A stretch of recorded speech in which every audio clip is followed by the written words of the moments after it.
So this is how it looks after burning from 12:45 p.m.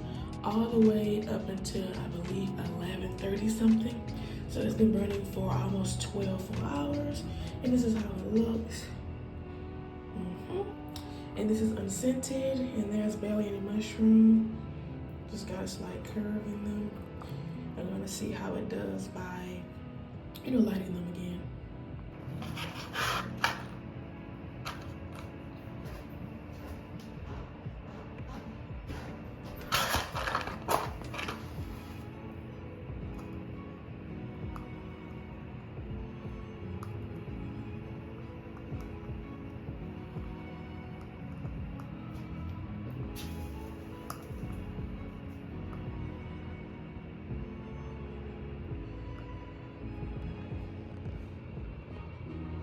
Okay, it looks like they settled down.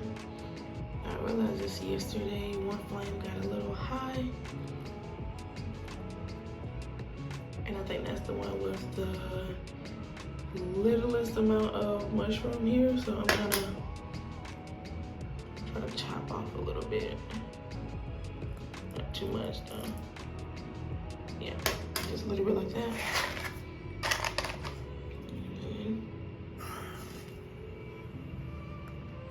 See, there we go. As you can see, there wasn't barely anything on that, but it was a little high. Still a little high. Yeah, it's a little bit high. Let's see. A little more of that. No, what about that?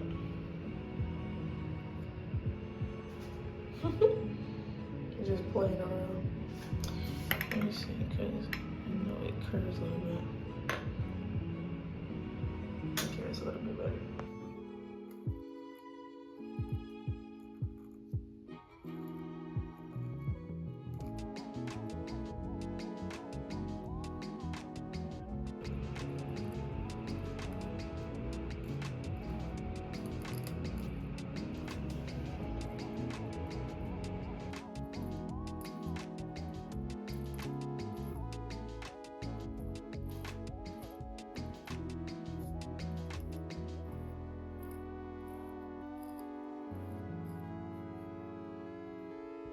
So as you can see, this is our final burn.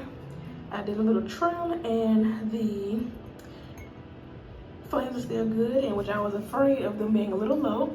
So I was afraid to cut them, but it actually turned out really good. And I think all of our wax is melted at the bottom, other than this little side piece right here.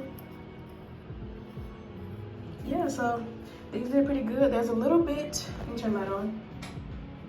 There's a little bit of soot. I don't know why it just looks terrible on camera. There's a little soot here. And then there's a little soot here. So it's a little darker over here than it is over here. And that's what we are. So we got all the wax melted down. And this is still my unscented tester. I already made a scented tester for my passion fruit candle a few days ago that I can't wait to test. But I want to, get these done first. We'll get this one done first. And also, really, I have to wait, since I'm doing a scented tester, I have to wait until it's done curing.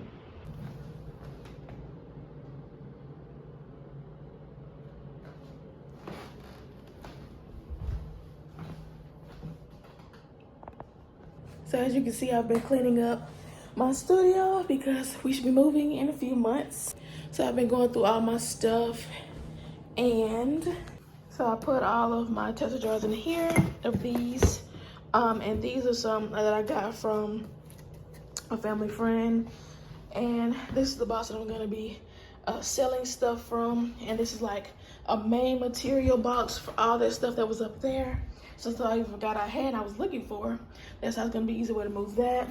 This is some of my materials. This is some mesa sale. These are tester jars of these. These are the boxes that are gonna save. And as you can see, all of these boxes, these are what I got left, because this whole, these are my brand new boxes, even though I don't know why I would just do this stuff so fast and randomly, but I don't even use this branding. But I don't even use this branding anymore, so I just go ahead and pre-label stuff with old branding, think of something else, and then redesign it. So I just wasted my time and money on that. and I gotta cover it up because it's ugly. But all of those boxes that you'll see in a moment came from in here, because I like to save those boxes just in case I want to sell things. As you can see, so I got wax to package up, a book at some point, in which I have a whole thing of poly mailers. There's some in here, thermal wrap, and more right here. And I have all of photography stuff right here. I found my my old lip gloss supplies over there in that container that I haven't opened in years. Like, I got these beautiful jars right here because I used to love these, still do. And then I got these squeeze tubes with like white lids, and I got some poly mailers. And then, you know, I already pre-packaged and pre-labeled stuff for some reason. I be wanting to go ahead and do stuff. I don't be having no orders at all. I put my wax in here and the rest of my packed peanuts in here. Those are recycled peanuts, because honestly, I have a really big thing of packing peanuts that I haven't had to use yet. And my bubble mailer is up here. And all of this I could just put inside that box over there, and I could just stack these back on top of each other. And I got all my paper stuff over here, and that's pretty much it for this room. And then I put all of my fragrance oils and this packaging in here. So all of my, and then the rest of those jars that a family friend gave me. And my fragrance oils, as you can see, all down here. Along with those jars from a video that I did previously, like a while ago, a few months ago, and I sold the rest of them. I made some dispensers out of them, and they actually weren't the exact color of lid that I have, so I sold them, which is why I decided to get so much inventory too. And these are all of those boxes that I had saved up. As you can see, there's a lot of them now. I still would have kept this box, but I just said let's go ahead and get rid of a lot of this, because to be carrying too much out of this place when we do move. And we got stairs and stuff too, and we got like heavy pieces of furniture, and we've accumulated a few things, mostly just like a comforter and some stuff for the shower, which I never showed her that because I stopped vlogging personal stuff because I feel like y'all are really interested, but I should just kept going, or mixing it, finding a way to mix it better, because I really like to mix it like how Bougie Barbie does and like Hello Black Child. I love the way that they like integrate everything together and it flows nicely. So I'm trying to get used to that. I think my newest vlog that I have after this one, I'm not even sure when it is, but one of my vlogs is gonna be me talking about my hair and stuff like that, even though it's like a pretty much a long talkative, you know, one setting clip or whatever of talking about my hair. I'm trying to integrate them back into each other again so I can have a good mix. And I do like that mix. It's just that it's so hard for me to make those videos because I'm like one track mind and like linear. So if I'm making candle content or a candle video, it's about candles. If I'm doing something specific with my hair, it's about my hair. So I'm trying to find ways to mix them together. And I don't know, I feel like make it make sense without it being so random. I don't know. But yeah.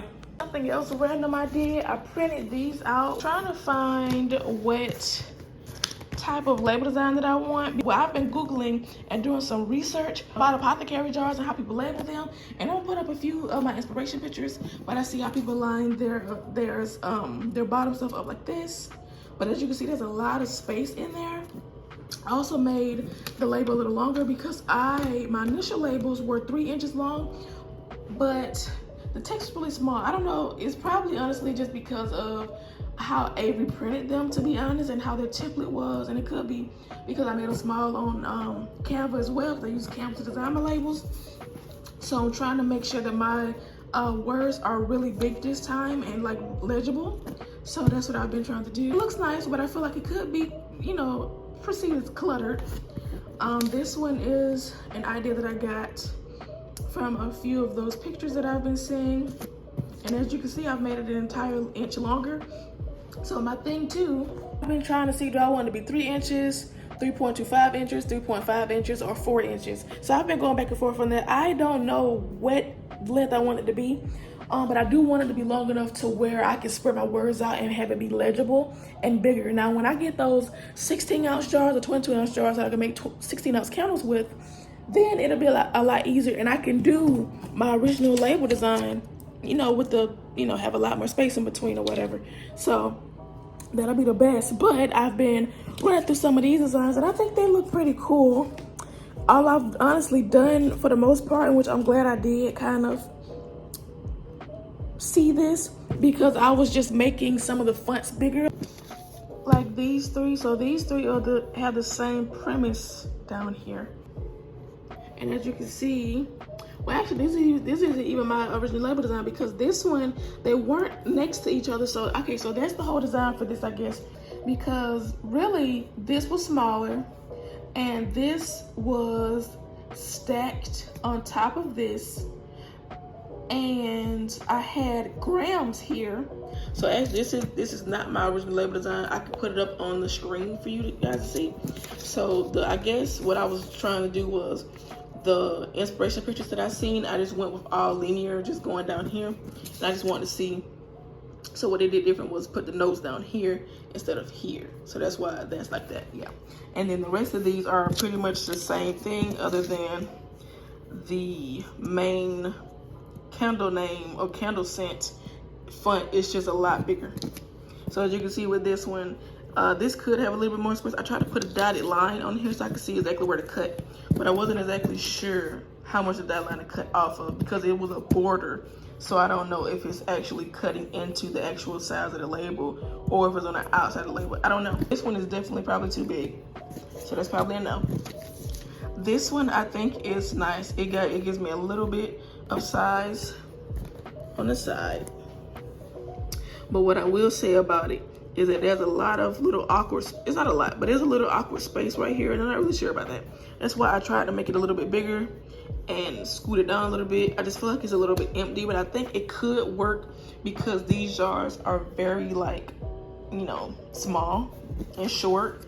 So I think that could work. And this one, honestly, I just really like.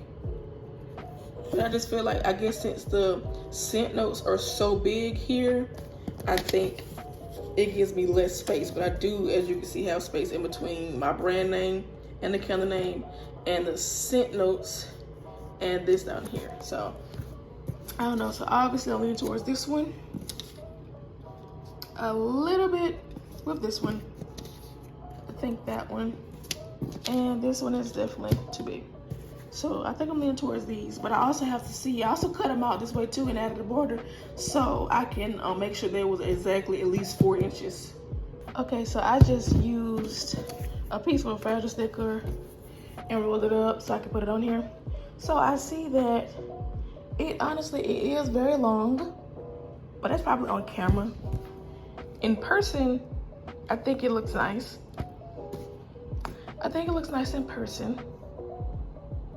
In person, I think it looks nice. On camera, I wanted you to be able to see like the full, you know, name up front. But I think this could be a little too long.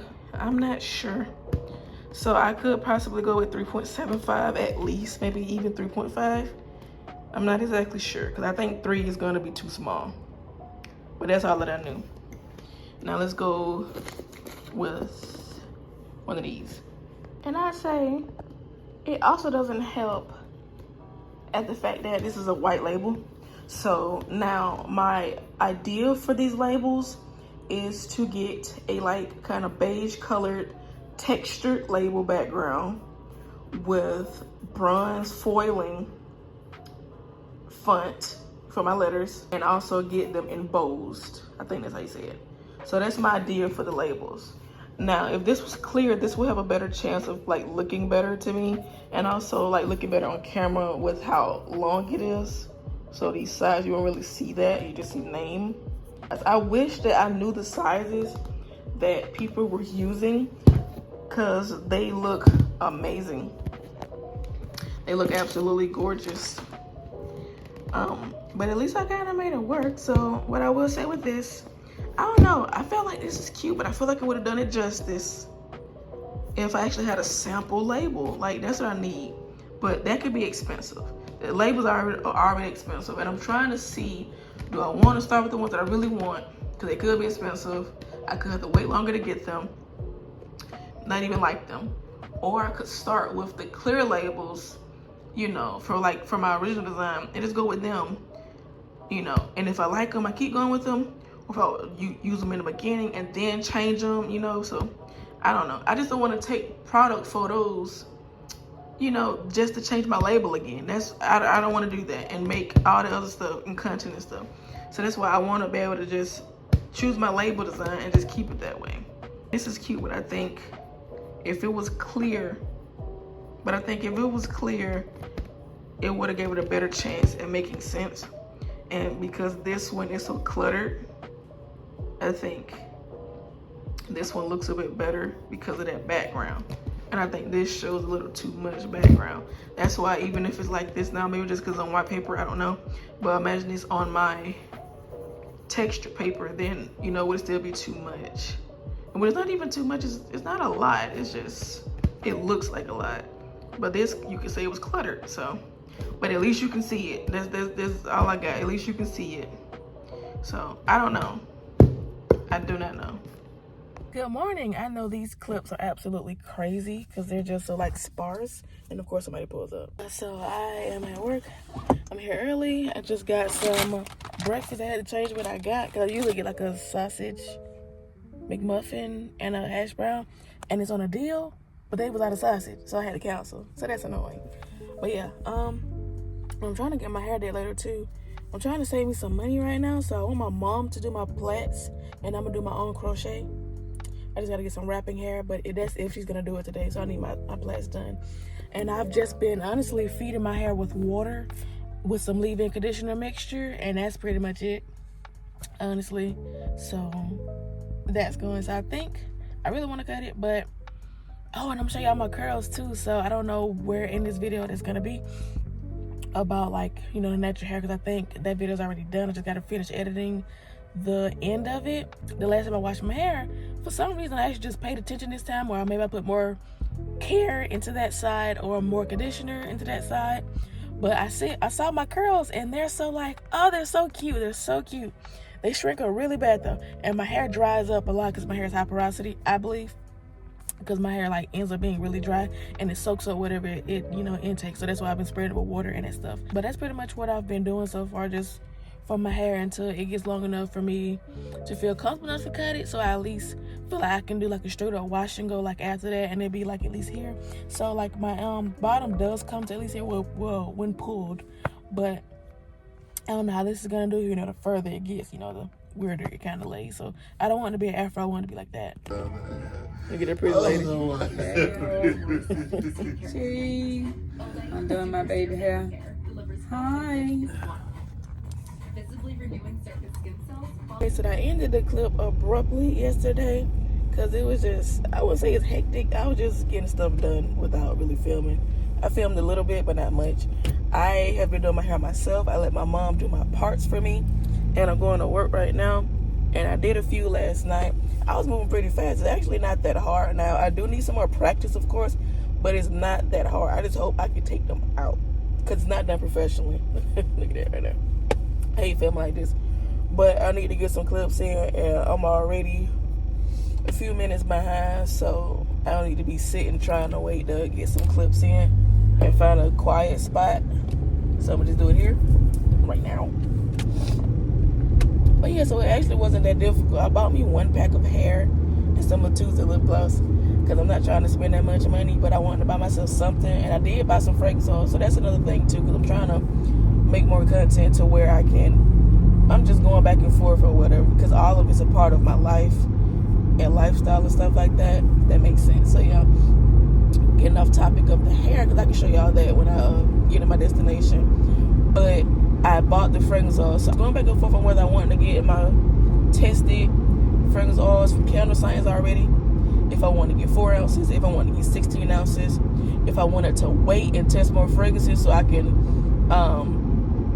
get more at the same time. But with that comes more up to the cost of labels, right?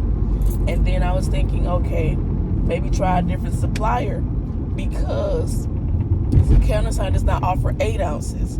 And other places, and I was thinking mainly Virginia Candle, Virginia, something like that, Candle Supply. I was thinking about them just because the like where I get my wax from. I was getting my wax from California Candle Supply, and I just started looking around just to see like, okay, could I get it at a better price? And I could get it for a better price and still from like a trusted source or whatever.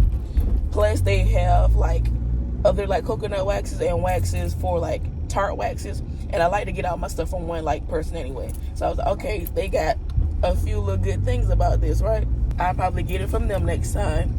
And it is a little bit cheaper. I won't say it was that cheap, to be honest. It was that much cheaper. Maybe about like 30-50 cents. It wasn't, overboard, but that adds up. And also I think their shipping was just better anyway than Candle Science, because even with my jars, as soon as you put those jars on there, the shipping jumped up to $30. And I don't believe it was like that back in the day. Like, it's jumped up to $30 for just like one package of jars. So I don't know. Now the shipping's not that bad for fragrance oils and wicks and lids, of course. That's fine. The jars is crazy. So I was thinking about getting the jars from Lone Star again. Well, I never got them from there, but I know that I could have. And they got pallets too. So I did the pricing on that. And it's crazy because the wholesale pallets, so like say, because their pallets are like, I think for one of those jars, it's 80 packs or 80 cases or whatever. And if you do the math on Candle Sign, because they don't have pallets. It's not called a pallet, but I seen it actually does say 80 cases. So they do have the same thing. And actually Candle Science ended up being cheaper, I believe, either on the shipping side or the cost in general, but I want to say the shipping side. So that was crazy to me. But the jars overall, to get like smaller casing, was cheaper on Lone Star side because of shipping specifically. So there's that. So I just been trying to look around for stuff, and I was thinking about getting some oils from Virginia Candle Supply, like I was saying. But I ended up thinking like that would just put me back, because I was thinking like, okay, I did the prices on the fragrance oil. So I did like 4, 8, 16, 5 pounds or whatever. And it ended up being surprising. Now, of course, the 8 ounce, because realistically, the 8 ounce was the same price as Candle Science's 4 ounces. I was like, I get more or double for the price. The same price, or $1 or $2 more or less. So that's good. But the thing about it is once you go up on like the 1 pound, the 5 pound, or 25 pound, it's the same exact price. But what I will say is that one offers 25 pounds and one offers like 10 pounds or 15 pounds for that same price per gram. So I'm not sure what that really means. Like, does that mean I get more for the price? But I think realistically it just means at least 10 to 15 pounds and up, it is the same price consistently. I think that's what that means. Not I get more for the price, because of course I pay more at that time. So it's not going to get double for the exact same price. It's just the ending price of whatever cents per gram, basically. So I was thinking about just trying, because they have a lot of scents that I was interested in, and that kind of made them, also they had my wax too, so that kind of made them more appealing to try whatever. And I was thinking about trying Midwest too, because they have some beautiful scents that I really want to try, but they're kind of expensive and they didn't have anything else. I was like, why go ahead and break up suppliers when I could just get everything from like just 2 places, at least 2 places right now. And I was just gonna, because I already found a few oils that I was willing to try from Virginia Candle Supply, but I ended up not getting them because I was like, then I already tested these oils for no reason. And of course, at some point I am going to use different suppliers, so I could choose one over the other right now, because at some point I will add in other suppliers or whatever. So I'm not like I'm breaking up shipments. I'm just choosing somebody else for right now. But I was thinking I just did all that testing for no reason.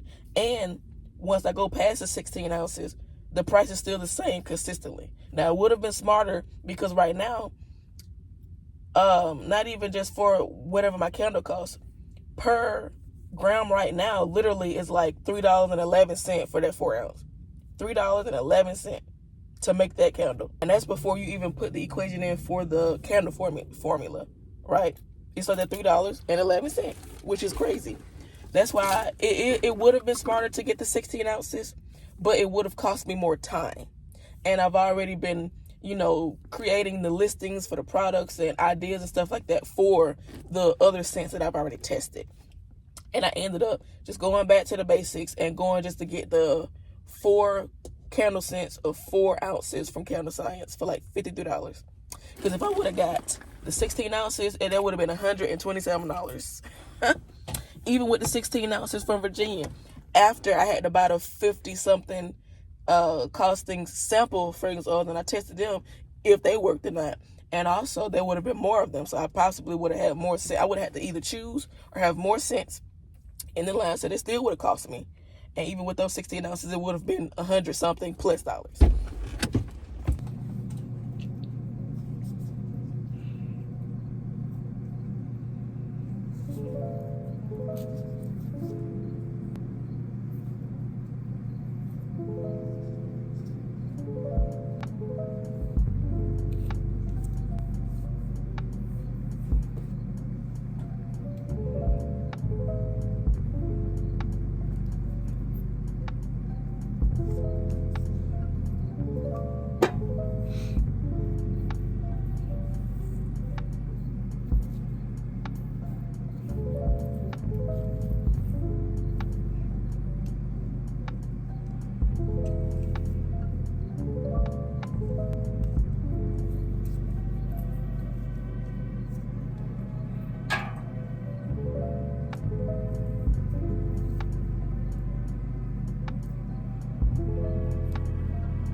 This side, I did the perimeter. I still got the rest of that.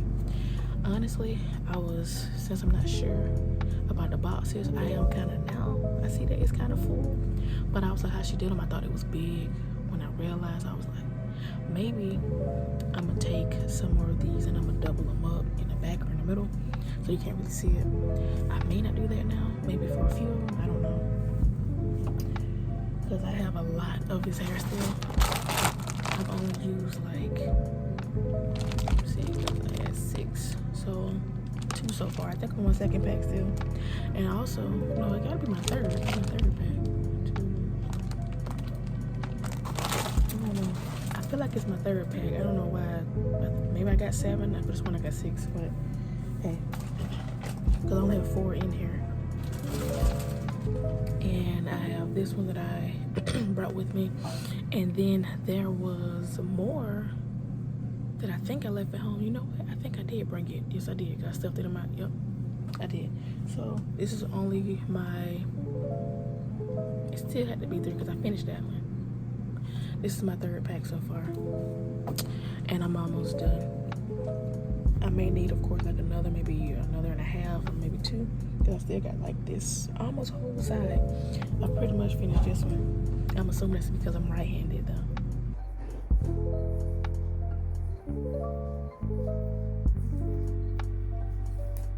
As you can see, the hair is still like really long, so I've been running all the way down here. Now, I didn't do my best on all of them. I do the best in the mirror. I have a few more left. I do it pretty fast. And like I said before, like my mom, she didn't make my parts right. They kind of like it's really uneven, especially at the top. And some of them be stiff. I think they're gonna be stiff anyway for the most part. Cause I'm trying it myself for the first time, but I'm almost done. Yeah, I'm almost done. Yeah, I woke up. I did not go to work today because I woke up with a straight cause I get like migraines and stuff. I had a straight migraine earlier when I woke up. I was already having weird dreams and stuff, but that was crazy. I'm used to it though. I think it's my last one. Cause I finished this complete side.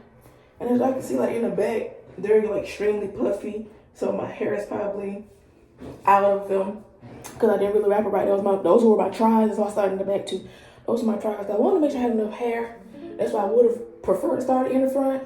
But I started in the back to just try it out. And I wasn't sure if I had got enough hair of this. So I had this. I get it from Amazon because at the hair store it's like $16 or $15.99 per pack. It's kind of expensive. So, and usually y'all know I get 36 inches, 40 inches, all the way down. This comes to about my waist. You can't really see it, but this comes to about my waist because I was kind of a little tired of that.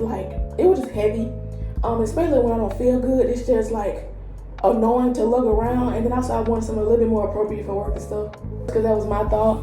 And also I would just try something a little different. And I didn't want it too short, so it's still a little long, but it's not too long to where I'm sitting on my hair. I just want to try a little something different. So I got this hair off of Amazon, so I have Prime too. Prime student, $7. But so I got this hair, which was I think 24 inches. So I'm glad that still worked out. And it made sense because if I get 36 or 32 inches or whatever, I think 36, 24 should have still been good. And then I just got a triple pack of this. So I think this comes in 3 sections. I think the African Pride line. I was going to use the other line. That's not the line that my normal hairstylist use at all. I think I do remember it, but I think neither of those packs were the right one. I seen one, but one came in burgundy and one was just 27, was 1B27, and these are 30. So the associate pointed me to the back where there was another line, I think African Pride or African line or something like that, and they did have 30, but I ended up getting the 1B30. I tried something different because usually I just use 30, or my hairstylist just use 30, but I got 1B30 because my roots are black, or not black, but my roots are my natural hair color. And also since my hair is kind of poking through a little bit and I'm not used to this or whatever, but honestly I did pretty good and I did it pretty fast. And I remember from the video how you do them, so I could do them myself. And also I didn't want to spend that money this check, honestly. They're cheap, but if I could do them myself, I was gonna do them myself. But this one number $20-some, and this I think was $6 or $7 or whatever. So, and I was hoping one pack was enough. Cause usually I overbuy a lot of stuff. But this time I said, if I need another pack, I'll go get one. And also what I did was I stretched it too. So what I did was with the whole line, cause this is in half. So I cut the whole thing. So basically I imagine I guess it this, this is longer than that. But yeah, so I just cut it in half. And then I would take a section because it comes like this, I would just separate the section by one of these pieces. And then what I was doing, I would cut that, well, not cut it, but I would tear it in half again. And sometimes that worked, but then at some point, I think one of the bundles, it was actually perfect. It was covering my hair perfectly, and it was just long enough. But one of those bundles was a little bit lighter, so when I was doing it in half, I was getting really stringy. You know how when you do a curled, a twisted rope twist, something like that, you twist it and then you wrap it around. It was getting like that to where it was shingled and it was a little thin. I need to use a little bit more. So I had to start back, just not really doubling it, but leaving it as a single strand. This is my last one. I think that's the only hair I see so far. And then I usually wear my hair to the side anyway, so you shouldn't even be able to see that part, even though you can clearly see still right there. But I think it still works. How you wear my hair like this anyway? If y'all remember, I don't know if I was vlogging. Yes, I was vlogging in college. I surely was. I'm not sure if I showed my hair like that though. I usually just wear my hair like this. Yeah, I am a DIY queen right now. I did my hair. Ignore the parts. I just did my lashes. I was using these. I don't like long lifts at all. I think it's a little long. I think it's okay. And then I got these. These are the ones I really want to use because they're shorter. But I only have a lash map for like these, like from 10 to 16 and 1/8 in the inner corner. And I put it on there. I use this glue that I got from the hair store. And it's really, really sticky. And I just put like a dot down here. I just swipe it in. And I just like put it up, and it's actually been sticking. I think because it's like the glue is like really, really sticky. Because I've always had problems trying to put on lashes, but I figured that individuals, of course, would be, you know, a bit more tedious, but like more simple to put in. But the hands and stuff like that, it was kind of weird, like how I had to do it. So I would take one, and I would legit have to reach my hand all the way here. I would have to reach my hand all the way like up here, and then I would have to like do like this and do that. Well, do like this and do that. So that's how I learned how to do it. This is my first time ever. I'm not gonna say first time doing it because I have attempted it before and I failed. I used black glue. I want to say I used hair glue. I don't even know. No, I used the eyelash glue, but I want to say Kiss or like that. Those ones that come in those like those white little tubes. Those I tried that. It did not work. This one I think works because it dries really quickly, so you just put it up there and it go ahead and just sits up there. So I think that's why it was helpful. My eyes started watering immediately because this is something new to me. But thank God I didn't get any glue in my eye. Let's hope I hope I could do my other side. I had to start with this outer corner because I tried the 8 over here, and I don't really have lashes like in my inner corner there. I do, but they're really, really sparse. So I had to start with the ones that I had like a better foundation on, and you know, try it on, and it worked from that corner out. So before this glue dry, I'm gonna go ahead and do the other side, hopefully. I'm so proud of myself. I'm finally becoming the DIY girly to save me some money, because where I work, we have a department where like we have students who can do this, and I was gonna do that, but I was like, let me try it myself, because I already got the lashes. You gotta bring like lashes and stuff like that because they're students. And I think they have the glue, or you bring the glue and everything, but they put them on for you. So I was like, let me just try them by myself. All I gotta do is buy me some glue anyway. I gotta buy it anyway. So I might as well to try it, and I did pretty good. And on my glasses, these are prescription. I just use them for like my migraines. So like blue light glasses, because a lot of times my headache can be triggered by the sun. Paraffin wax I know now, or a certain fragrance oil, but I think it's the wax. Which is why I changed them, because I was like, oh, mine is giving headaches, even though all may not do so. That wax specifically was. Also, I'm in front of the TV a lot, and I'm into like electronics, so that gives me, you know, IX2 and migraines and allergies. So, and I think all of that stems from allergies. So I bought these blue light glasses in like a pack of 3. I guess I put them down in the description. Affiliate link, of course. I put them in the description. In a pack of 3. One's clear, one's black, and one is like a cheetah print. And also like my eyebrows up here, like you see that little flake, are like dry, and so it's like this up here. And then this I'm assuming I just didn't wash it that well, because I was in a you can see it right there, I was in a rush with my hair or whatever, so I didn't wash it as long as I wanted to. Maybe just this time I need my medicated shampoo, and I probably need to do that first and then use my other shampoo, or either or whatever, because one is drying and the other one is hydrating / conditioning. I also just got home from getting some McDonald's. I got me a 10-piece nugget, some sweet and sour sauce, and some fries. We got a new restaurant down here that we've already tried it, but we want to get some more stuff from there today. So I was iffy on like getting something to eat, but I didn't really eat yesterday. I had like 5 nuggets and 3 fries. That was my leftover from Chick-fil-A. And I sat down for a little bit, because I actually got full from that, which is crazy, because I didn't eat anything other than 2 bags of chips and like some water. And then I had me like a bowl of cereal last night. And then I woke up with a migraine. And so I took my medicine, because it felt awful. Especially like when you're just waking up, it feels awful. So I took my medicine that helps with my migraines really fast, even though it has caffeine in it, which does like hurt my chest and stuff. But those don't really hurt my chest. Taking those, they work like wonders, and they work really fast, and I put these on too, and it hurt more to close my eyes, so I just stayed awake. And I was thinking it was too much sleep, but I don't think so. It had to have been my allergies or something. It had to have been my allergies, I don't know.